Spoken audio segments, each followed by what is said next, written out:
विश्व 24 न्यूज हर पल आपके साथ।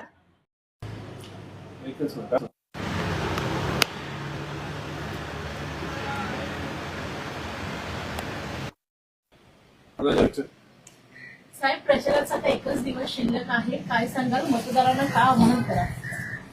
प्रचाराला मला वाटते जेमतेम आता 24 तास बाकी राहिलेले आहेत। या 24 तासात कशा प्रकारे आम्ही मतदारांपर्यंत जास्तीत जास्त पोहोचू शकतो, मतदारांना कशा प्रकारे आम्ही समजवू शकतो पर्सनली जाऊन, त्याचा एक खूप जोरदार प्रयत्न आमचा सुरू आहे। आणि या प्रयत्नातून आम्हाला अनेक असे फीडबॅक आलेले आहेत की काही ठिकाणी ज्या ठिकाणी झोपडपट्टी वस्ती आहे त्या ठिकाणी सत्ताधारी विरोधकांकडून धमक्या दिल्या जात आहेत। काही ठिकाणी बरेचसे असे फीडबॅक आहेत की पैशाचं खूप जोरात वाटप सुरू आहे, काही मंडळांकडे पैसे पाठवले जात आहेत।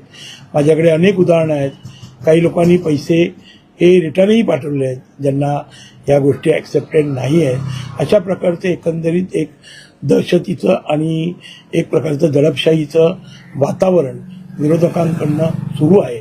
तरी देखील मला खूप मोठा विश्वास आहे माझा, आणि माझं एक या मतदारांना एक विनम्र आव्हान देखील आहे की तुम्हाला ही लढाई आमची जी आहे श्रीमंती विरोधाची आहे। त्यामुळे तुम्हाला आमच्यासारखा जो तुमची 5 वर्ष 9 वर्ष जो तुमच्या संपर्कात राहिला, तुम्ही सांगितलेल्या प्रत्येक कामाला आम्ही कोणत्याही प्रकारे दुजाभाव न करता तुमची सर्व कामे केली, मग ती विकासाची असो किंवा तुमची जी काही अडीअडचणीला तुमची जी कामे होती ती कामे देखील आम्ही केली।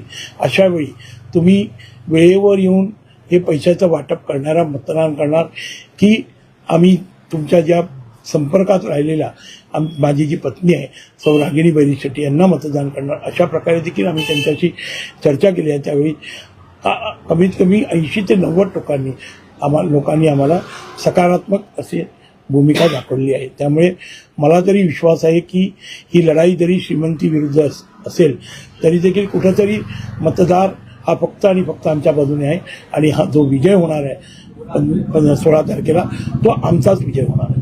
साहेब, ही लढत सोपी नाहीये, कारण कुठेतरी अपक्ष उमेदवार आणि एका बाजूला महायुती महाविकास आघाडी अशी लढत आहे। कसं वाटतं या लढतीकडे? नाही, जरी उमेदवारी अपक्ष असेल, असा जी अपक्ष उमेदवारी का मिळाली ती मी बऱ्याच वेळा बोललेलो आहे। कारण ती जर उमेदवारी उलट मी जर घेतली नसती तर कदाचित लोकांनी मला यापुढे कधी या राजकारणात उभं पण राहायला दिलं नसतं।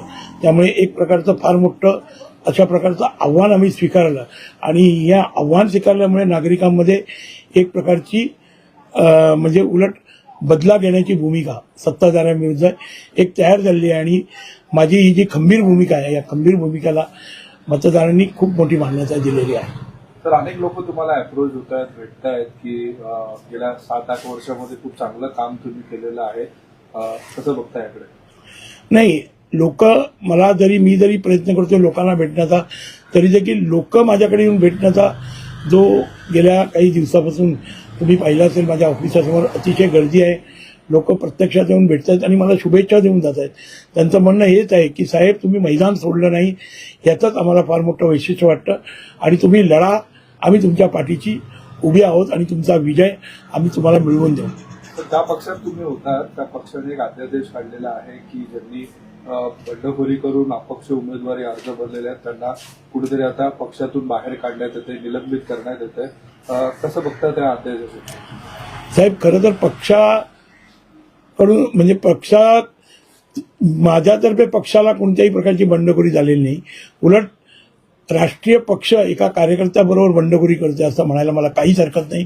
कारण एबी फॉर्म दिलेला कापला गेलाय, एबी फॉर्म नाही दिला असता आणि मी जर उभा राहिलो असतो तर तो विषय वेगळा होता, पण त्यावेळी त्याला बंडखोरी म्हणता येते, परंतु ही बंडखोरी मुळीच नाही। त्यामुळे मला तरी वाटत नाही वरिष्ठांमध्ये अशा प्रकारचा काही समज होऊ शकतो। इव्हन मी जेव्हा अपक्ष फॉर्म भरलो तेव्हा काही वरिष्ठ मला माझ्या जनसंपर्क कार्यालयात येऊन माझी फक्त समजूत घालण्याची एक प्रयत्न त्यांनी केला होता, परंतु मला मैदान सोडायचं नव्हतं। कारण वरिष्ठांनी जरी माझा विश्वासघात पक्षाच्या वरिष्ठांनी केला असला तरी मी जनतेचा विश्वासघात करू शकत नाही।